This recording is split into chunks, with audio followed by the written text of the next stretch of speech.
Fiscal management. With municipal public sector wages soaring, municipal governments struggle to deliver the range of services necessary to accelerate regional economic development. How will your party act to alleviate the pressures facing municipal governments, including public sector wages and pensions?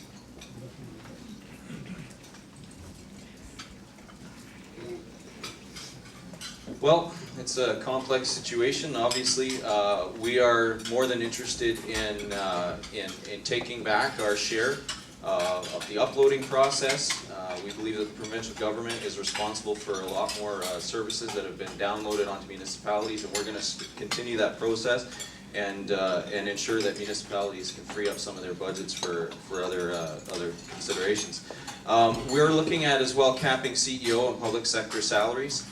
We believe that right now, with the way things are managed, we're seeing public CEOs giving themselves six-figure salary raises, and that we believe is just unfair. There's an extraordinary amount of money and waste in that process, as well as in consultant fees that seem to be delivered just as a replacement for an Ontario Senate. So we're looking at targeting some very high salaries in the public sector and finding the efficiencies in there by capping them and eliminating those extra consultant fees, and that will be able to allow us to put some money back in. Thanks. My response to that would be what I said in the beginning. Here we go again. NDP, Liberal, and to a lesser extent PC governments targeting the wealthy, the wealth creators, to give back to their supporters, which are the public sector unions. No doubt that we need public sector unions, but it's costing us too much money. With the world economy sliding backwards, we are going to have austerity programs. Either we do it internally for ourselves, or we let the others outside exterior forces do it for us.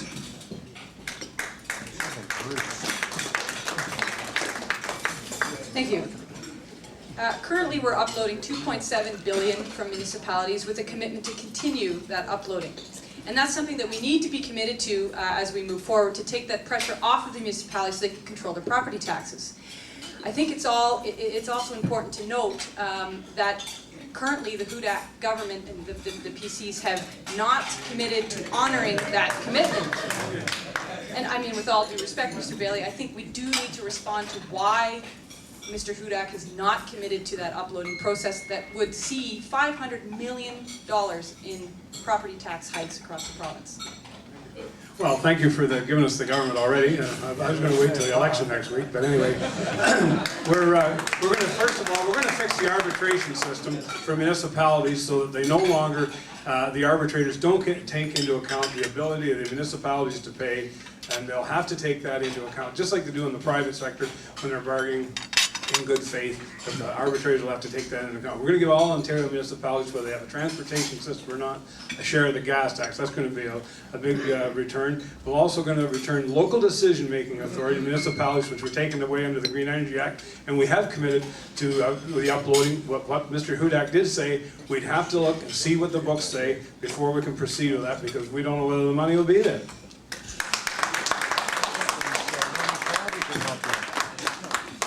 I'm the only person at this table who actually had to deal with downloading from the Harris government, and it was quite severe, both at the city level and St. Clair Region Conservation Authority. At St. Clair Region Conservation Authority, we faced something like 80% cut. We survived that. Our levy to property taxes shouldn't really be, wasn't really affected by all this downloading. Property taxes should be for property services, and we have lots of room to go for that. All the download that we've had, we still have on property taxes, income distribution schemes like social assistance. That should be got property taxes for property services, period.